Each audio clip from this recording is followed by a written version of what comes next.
সকালের আলো ফোটার সাথে সাথে শরীফ ওসমান হাদির কবর জিয়ারত করতে আসছেন তার সহযোদ্ধা সহ সর্বস্তরের মানুষ।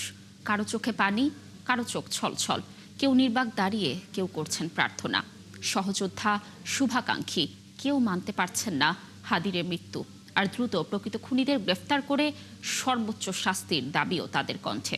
দর্শক, আরো জানাচ্ছেন Julia Tanha. Lily beauty soap, যার অ্যান্টি এজিং গুণ তারুণ্য ধরে রেখে ত্বককে করে উজ্জ্বল। তারুণ্যময় উজ্জ্বল ত্বকের জন্য রিমার্ক।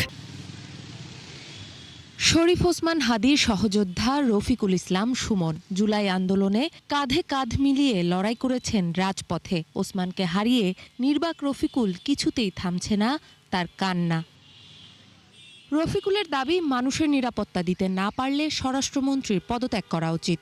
প্রশ্ন রাখেন, ভালো মানুষরা কেন রাজনীতিতে টিকতে পারেন না? এই রাষ্ট্র কোনো একটা না সাধারণ নাগরিকের নিরাপত্তা দিতে পারে না। হাদি আমাদের দেশের একটা সম্পদ ছিল। হাদি ভারতের আধিপত্যের বিরুদ্ধে কথা বলার কারণে হাদিকে আজকে হত্যা করা হয়েছে। হাদির খুনিকে আজও পর্যন্ত গ্রেফতার করা হয় নাই। ওনার মতন স্বরাষ্ট্রমন্ত্রী যদি উনি মানুষের জীবনের নিরাপত্তা দিতে না পারে, এই স্বরাষ্ট্রমন্ত্রীর প্রয়োজনটা কি এই দেশে? ওসমান হাদিকে চেনেন সাধারণ রিকশাওয়ালারাও। ৩০ বছর ধরে রিকশা চালান বাগেরহাটের ওয়ারেস হাওলাদার। শনিবার জানাজায় যেতে না পেরে আজ হাদির কবর জিয়ারত করতে এসেছেন তিনি। তার মতো অনেক রিকশা চালক রিকশা থামিয়ে করছেন কবর জিয়ারত, করছেন প্রার্থনা। একজন সৎ মানুষ, এই জন্য আমি তার জন্য আমার মন কাঁদে।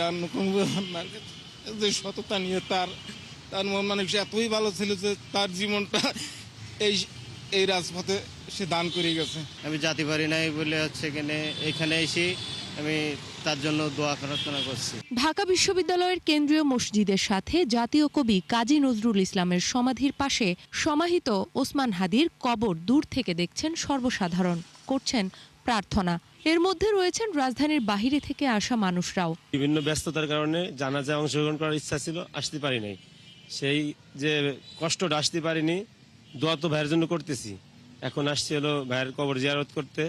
নামাজে দাঁড়ালে তার কথা মনে পড়ে, পটো চোখ দিয়ে পানি চলে আসে। আল্লাহ, আপনি আমাদের বীর শহীদ শরীফ ওসমান হাদি ভাইকে জান্নাতুল ফেরদাউস নসিব করুন। উসমান হাদি ভাইয়ের খুনিদেরকে এখনো স্পষ্ট খুনিদেরকে এখনো আপনারা বিচারের আওতাধীন আনতে পারেন নাই, সেটা আপনাদের ব্যর্থতা।